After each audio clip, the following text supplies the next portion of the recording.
Deuxième question. La restauration physique des cours d'eau. La question est simple. Y a-t-il une garantie de résultat? Monsieur Olivier, c'est vous qui commencez. La réponse est non. Non, alors la réhabilitation des cours d'eau, alors, la question de la réhabilitation des cours d'eau est une décision politique, avant tout.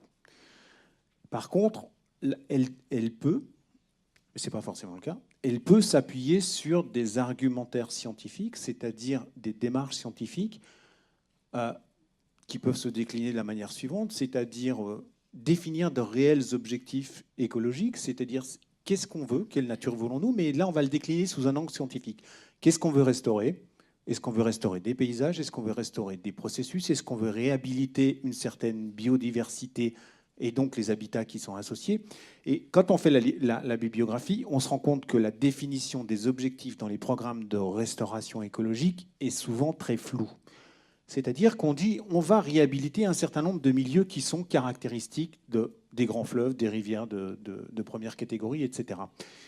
Et donc, derrière, on va dire il faut trouver des sous. Donc, on va trouver des sous, puis on va mettre un certain nombre de moyens en œuvre en calquant des opérations qui ont été faites, comme l'explique Christian, à certains endroits, là où il y a des résultats, forcément, quelquefois avec des cours d'eau qui ne sont pas du tout identiques et des objectifs qui ne sont pas les mêmes.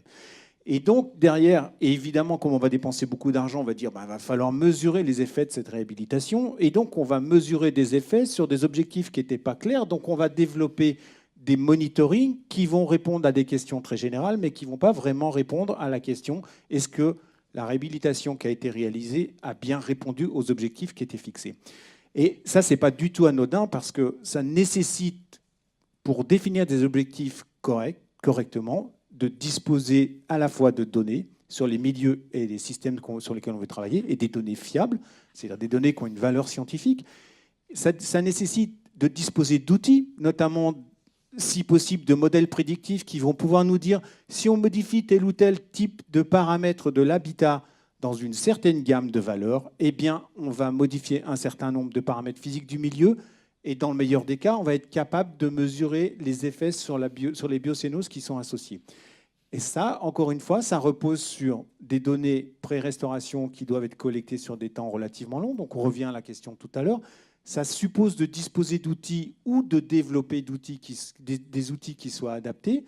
Et ça suppose un temps de concertation avec les structures porteuses de projets pour leur dire les objectifs qu'on peut mettre sur la table, est-ce que ce sont bien les objectifs que vous désirez mettre en œuvre? Est-ce que c'est bien votre volonté?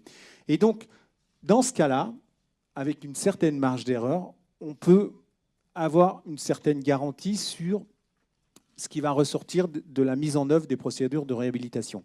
Alors, on a de plus en plus de retours d'expérience sur des petits milieux, un petit peu plus sur des grands cours d'eau. Le Rhône est un très très bon exemple, j'en profite pour le dire. Et surtout, c'est cette démarche qu'il faut adopter, qu'il faut réussir à faire passer dans les esprits, c'est-à-dire qu'encore une fois, c'est quelque chose qui va demander du temps, c'est quelque chose qui va demander de la concertation, c'est quelque chose qui va demander du développement scientifique, c'est ce que Madame disait tout à l'heure.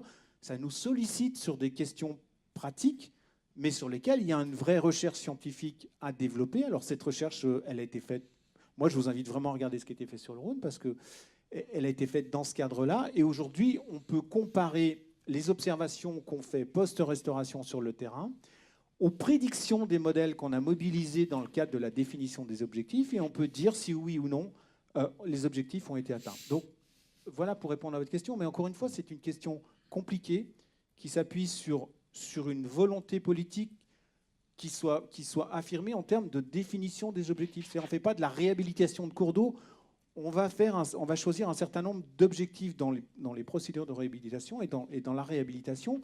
Et c'est cela qu'on va viser. C'est-à-dire, par exemple, pour l'anguille, si on choisit de l'objectif de favoriser la dévalaison des anguilles argentées, eh bien, on va mettre en œuvre les méthodes et les moyens pour favoriser ça. Si on veut favoriser la montaison des décibels, on va faire ça.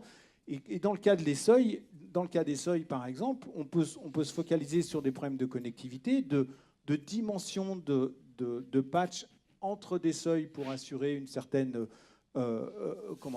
robustesse génétique des populations qui sont en place, ou un certain taux d'échange entre des populations qui sont à l'aval ou à l'amont, etc. Mais tout ça, le principal problème aujourd'hui, c'est que les objectifs de réhabilitation sont très, très mal définis. Merci, monsieur.